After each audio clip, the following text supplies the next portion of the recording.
Greetings, Marsh here, and welcome to episode 37 of my Pyanodon's playthrough. In this episode, we build our giant Vrauk Food setup. Enjoy! Okay, we've got all the buildings that we need. A couple of them there, and then the rest in our trash slots. So it's quite a bit. It actually took less time than I was expecting it to. But this build produced them reasonably quickly.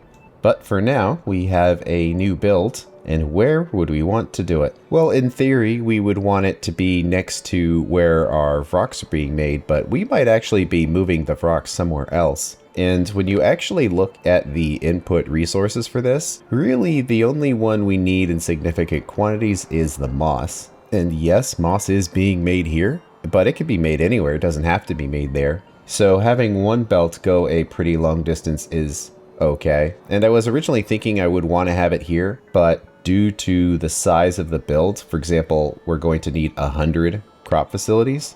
And right here, this is what 16 looks like. So we're going to have a chunk like this big of just seaweed. And although it's not that big a deal to go over ore patches in Pi, I still don't want to. So it might actually make sense to expand it out this way somewhere. So one thing that's going to happen in the future is we're going to get tier 2 of seaweed, and that's going to switch it from being something that's essentially free with just water to not free in that it requires additional resources. And when that happens, I'll probably centralize the production of seaweed rather than having it all over the place. And what's interesting is when that happens, it actually will reduce the density of your factory because all of these big seaweed farms will then disappear and it will leave open spaces for other things. And that is certainly going to happen here. So the output of this only being 4 per second means it essentially can go anywhere, and it doesn't really matter if rocks are anywhere close to nearby. And I believe this is our first build for seaweed that uses our better logistics options, so we should probably build something nice and clean. And we are going to need slightly more than one belt of this, so we'll have to keep that in mind. Now with these bigger power poles, we only need to have them on one side. 6, 8, and that's 10. Do we want to have them be 10 units long or do 20? Well, it would be kind of the same size as these other builds if we just extend it to the side here. And when I do big builds like this, if there's a choice about which process starts first, I usually pick the one that is the biggest because it's generally the most limiting factor. And here we go. It's actually hard to see the whole thing, but we'll line it up. 40, 60, 80. And 100. Hoo boy.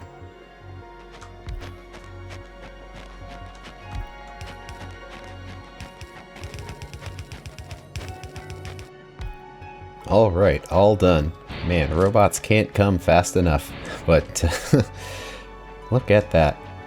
It's funny that it's just seaweed, but this is where a huge portion of the energy consumption goes to. This and then the high pressure furnaces to make the agar.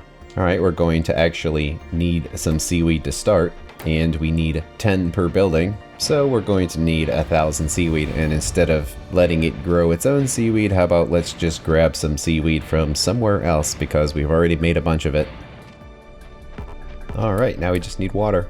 Okay, in goes the water, and everything fires up, and that's one thing off our list. Probably should do the mushrooms second because they're the big thing. Okay, then we need to have at least 143 of these plantations. Luckily, as you can see, they are much, much smaller. It's actually a pretty cool building. You see like the little mushroom things there. Also, I like how the indicator is different, where it has the mushroom indicator to show no modules. Let's see, well, we're going to have a belt of input and a belt of output.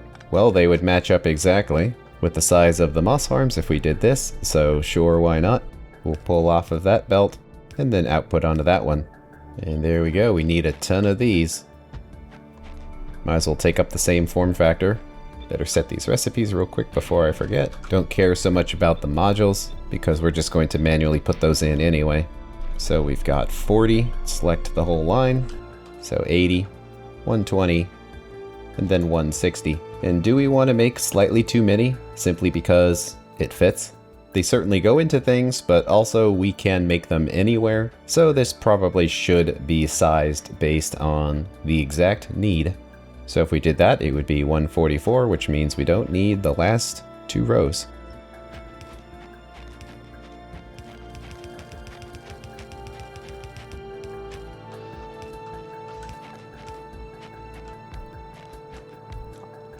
Okay, there we go.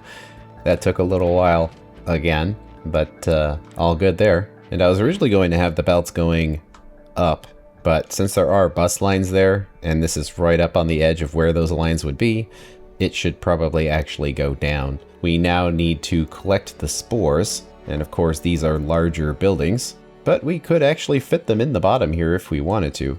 Or we could just have them going up along the side, which also seems fine because the amount that this is going to produce is going to be tiny. And of course, the second you place the building, it starts making spores because it's collecting from the air. 6, 8, 10, and this would be 20. I mean, that fits in the same profile, so sure. Then we just don't need these two. It's going to take a long time for them to fill up their buffer, so probably want these to get going immediately. Okay, looks like we're actually really close to having used up all of our resources here. Yeah, it's probably going to run one more time, and whatever it's already started, we'll just let it and grab the mushrooms that we have. And in it goes. We'll probably want to have priority on the first build here, just so we can get the initial crop going as quickly as possible. And let's just put a container there to pick up the mushrooms for now, because I do believe we're going to need a ton of them. About 1,500, but in go the mushrooms. It's a very funny sounding building, and it's watering them. Do you water mushrooms? I don't know, but there they go. It's a 100-second craft, so it's pretty long, but since it only takes spores, it's really not that big a deal.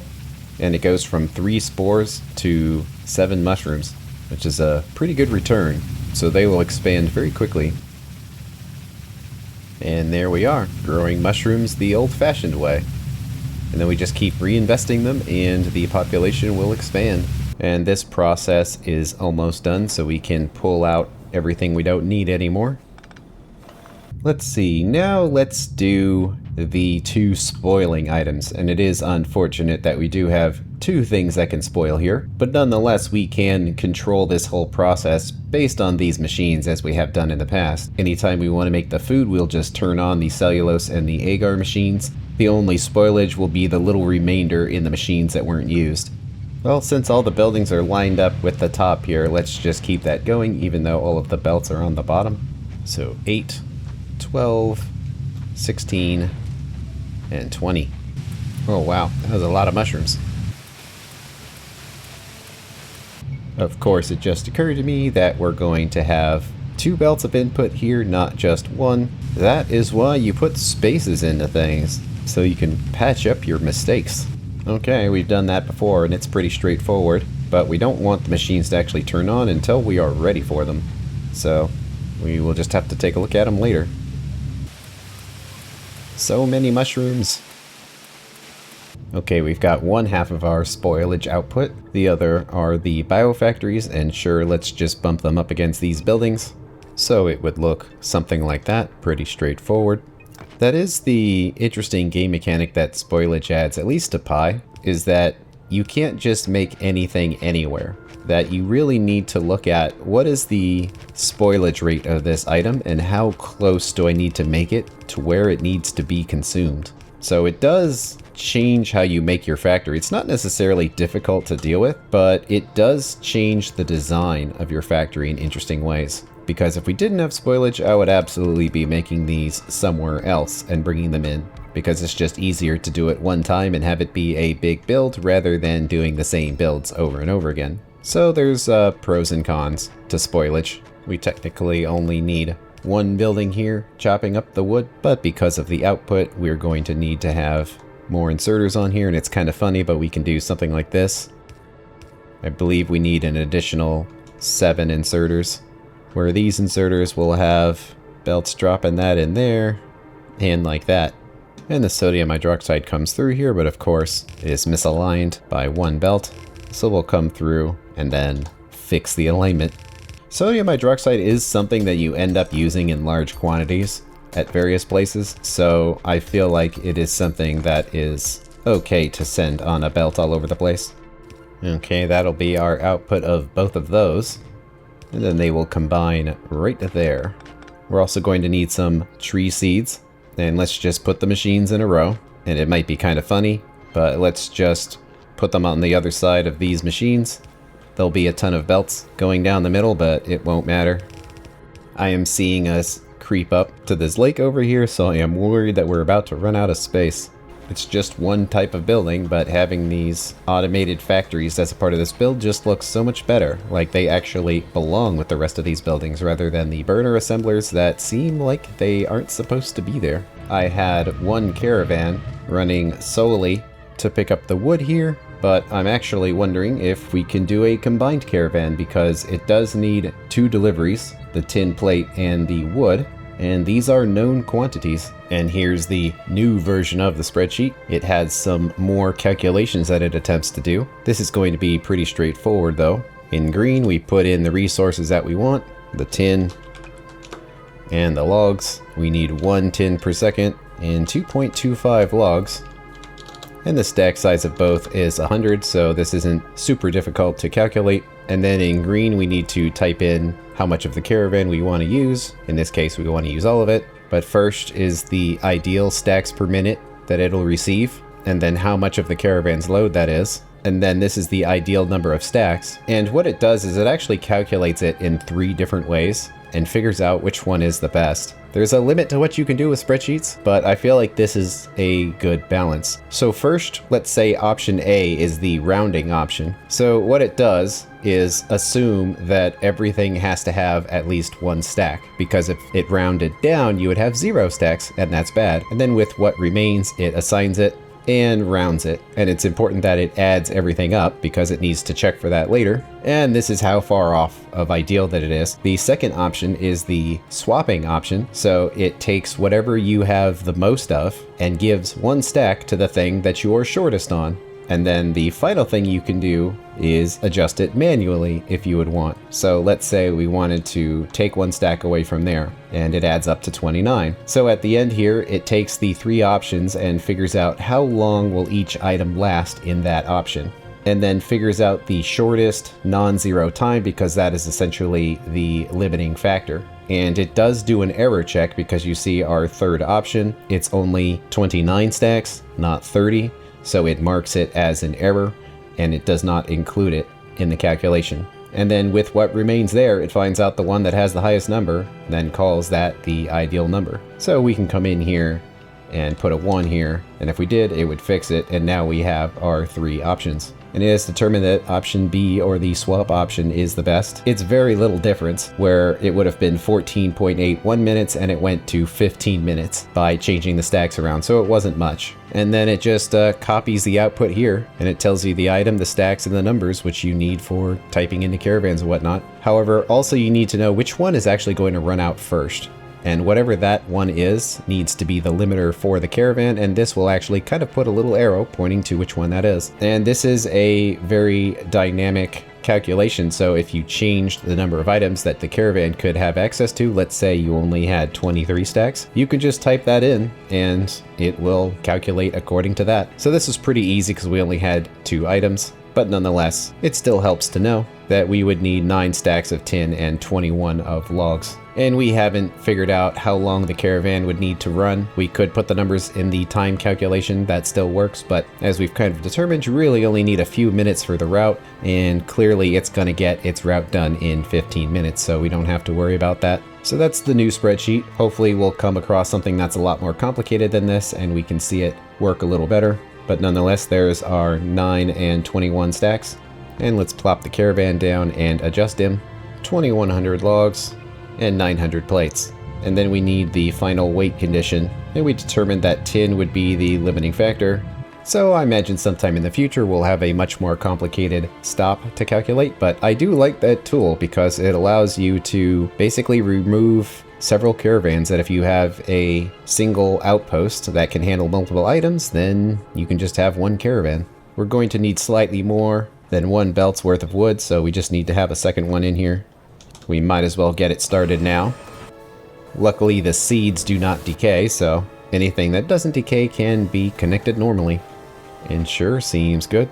And now finally, took a little while, but we are at the point of actually making the finished products. And yes, this is a pretty huge part of the factory, and I can see how a lot of people would just not want to have to deal with this and just keep using the old recipes. But we did calculate it to be superior, and like with programming, this is kind of tech debt. If you ignore upgrading your factory, you might think, oh, it's just one thing, it's no big deal, we'll upgrade it later. And that might work, but you might fill your entire factory with those kind of decisions. And then before you know it, you're forced to upgrade things. You can't just decide to put it off until later. And then when you do, it's such a huge, insurmountable task that you just decide to start over from scratch. So even though it's kind of a lot of work when you do it, I really try to make builds that are semi-permanent. So if we have access to something that we have determined to be superior, there's absolutely no reason not to upgrade it pretty much instantly when we get the technology. Not to mention I am doing a YouTube series, and I think it's more entertaining to see the stuff get upgraded right as we research it rather than wait until the future. So how do we want to do this? We do need to be careful about the total number of inputs on this building, because we have 6 inputs and 1 output. So we probably are going to want to space this. We could do some direct insertion, but whatever. So belt number 1 can be those, belt number 2 can be those, and then belt number 3 are those. And that'll get access to all of them. And then the output is simply 1 inserter. And we need a total of 10 of them, so they're going to be a little longer than that, but otherwise it all lines up pretty good. And we don't really need this much food right now. I am trying to build for the future a little bit, at least if we're going to max out rubber. But nonetheless, it's nice to be ready for the future, because if you constantly build your factory with just barely enough of everything, then the second you upgrade, you'll suddenly not have enough items anymore because it got used in some other process. So I prefer to build at least a little bigger than you need so the factory can expand a little bit before you run into that problem.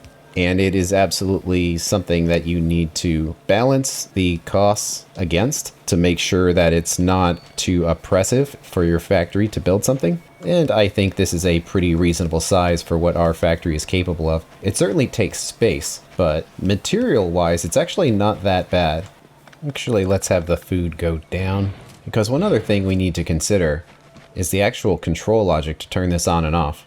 So let's use a shed as a buffer, because ideally the caravan outpost will always be full, but the shed can be partially full, and that will be the control logic. And the signal will go through all of the buildings, and its enable condition is that Vrauk Food, let's say, is under 100. And the same condition will exist for the cellulose.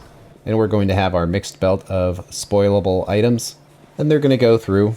And if any spoiled items do make it to the end, we would want to pull them off. Let's use a shed for this, because that way we can put 2 inserters on it. Both of them are looking for biocrud, and if they find it, it'll just get stored. And if anything spoils in the assemblers, it'll just go down the belt and then get sucked in here. And we want filters on here so it doesn't try to put any biocrud in the outpost. And I don't know if we necessarily want to do this, but we probably should. Let's have a return belt for the biocrud to put it back on the belt. So if we do get biocrud in here, which we probably will because some of these machines will have leftovers, that the biocrud will then go in the back and go through and basically just go to this one shed, so we only have one place that we need to collect it from rather than 2. First, let's hook up all of the non-spoilable items. Seeds, mushroom, and tin. And our air quotes full belt of moss has arrived. We're actually only making it, I think, at 6 per second, but I just put it on both sides of the belt. It's coming a very long way, all the way down from here. We're going to be expanding moss in the near future, so I am preparing for that eventuality. So we're just waiting on the spoilage items now. Okay, let's see if this works. In goes the seaweed, and in goes the sodium hydroxide, making agar. I don't know if it's going to matter, but let's just put this on one side of the belt, because it's technically being put on one side of the belt with these other machines. And there comes the cellulose. This is a pretty big setup to be dealing with things that decay, but the decay time is pretty reasonable at 10 minutes and 5 minutes, so that is plenty of time to get it from over here to in these machines. And there's a cellulose. It's kind of looking a little bit like gleba on this belt, but in it goes. making air quotes food. Cellulose, agar, tree seeds, mushrooms, moss, and the bag, and cooking it. So yeah, there's not a whole lot of actual food in there, but there it is. No achievement, I guess, but it's working. Let's make sure all of them fill up. We do have to be careful with this logic, because if our factory is short on things like moss, then it's still going to be producing all of the other spoilables, but it is what it is. We're not actually going to need these this fast, so once we fill up the buffer, it should be pretty safe. These ones on the end aren't running, but that's because they're at the back. Otherwise, it's a lot of green lights, and making a lot of food pretty quickly. It's probably a pretty decent amount of power, and it is, but it's functional. Honestly, this is pretty satisfying in here. Big builds are pretty cool. Biocred's not too big of a deal because we're about to have something worth reprocessing it for. So it's really not the end of the world if some setups are regularly creating biocred. The main annoyance is just moving it around the factory. And, you know, it is a waste. Wasting the steam that makes the agar and wasting the sodium hydroxide that makes the cellulose is kind of a big deal, and you would rather not do that if you could avoid it. We are producing slightly more of the cellulose than we need, and it is starting to fill up here, so we do need to have some logic to prevent it from just mindlessly running. Well, one thing we can do is pull the status of this belt. So if this completely fills up, we need to stop inserting resources in. If cellulose is less than 4, it turns on. Okay, it's all been turned off. And cellulose is running down, which is causing those to turn on. And we're already getting some spoilage, but let's see if this works correctly. We want this to be able to work with any factory condition. And it does look like some biocred is making it to the end, and it's being pulled in. And we're getting biocred on the other side, and that's making its way around. Yeah, a setup this big is going to have spoilage. I don't think there's really any way around it. Kind of want to just sit here and watch this, and make sure that when this fills up, everything turns off correctly. I don't know, there's something weirdly satisfying about seeing all these belts with decaying items on them, and like desperately trying to consume them before they go bad. Seems like the logic here to hold it back is working reasonably well. We're actually kind of short on sodium hydroxide too, but unfortunately we're just kind of limited on the tar right now. Those two will make 250, and these consume 200, so we're basically already using all of our saline water anyway. But we'll have better ways of making sodium hydroxide. Like I mentioned before, I'm building this for the future, not necessarily for right now, so we just want to make sure that there's no serious disasters, that this all works correctly and creates a minimum amount of biocrud for what it does. And I think this is pretty reasonable, considering this is a big setup and we have an insufficient amount of several different resources. That I think that amount of biocrud is okay. And there we go. We've filled up with all of our food, and now that shed is going to fill up, which will shut everything down. These are already shut down because they backed up here. But I want to make sure that this completely shuts down and all of the biocrud stops, because a setup this big is going to create a ton of biocrud if it's allowed to just keep running. Okay, it hit 100, and every one of these has the purple light. So they will now shut down, and anything that's left on the belt will be consumed. And if it spoils, it spoils. The control logic for the inserters will continue if these belts are empty, but it doesn't matter because the machines aren't allowed to actually run. And there you go, everything is starting to shut down. The remainder that's in the belts and all of the machines are starting to go bad, but that's what you would expect. The important thing is it's not making any more, and it seems like the system is handling all of the items spoiling on the belts and in the machines just fine. Even though they're off, it's picking up a little bit of cellulose that essentially in 5 seconds goes bad, but that's fine because it just throws it on the other belt, and in the end it all makes it into this chest, and there it is. All biocrud. And we're left with a few hundred Vrauk food inside the buffer shed, and that seems fine. It'll work all the same when something comes up to pick more. When the buffer runs low, it turns on. And there we go. That's what we want to see. The belt is now completely empty except for the little bit of biocrud that still needs to go through. And we're left with about 1,000. And That seems pretty reasonable for a setup of this size, especially considering it didn't get its full belts of resources, so it was taking longer than necessary and creating extra biocrud. So seems good enough for me. I'll just pick up the crud we have and put it in the crud chest. And I'm waiting on reprocessing it because most of these are solids and we can move them around easy enough. But the thing that's a little weird is these Zogna bacteria. And note, out of all of the things we get, we always get carbon black and we always get Zogna. And I would say, to a lesser extent, we could say we always get native flora, moss, and the mushroom spores. But below that, we don't get a whole lot. I kind of want to wait until we actually need the Zogna bacteria for something, and we can just throw it into that process. But for now, our factory isn't creating too much of it. So, all in all, we've got just these two filled. And that's the end of this episode. On the next one, we upgrade our Vrauk setup with this new food, and that's also when I figure out that this build is way too big. But that'll have to wait till the next episode. Thanks for watching, and I will see you later.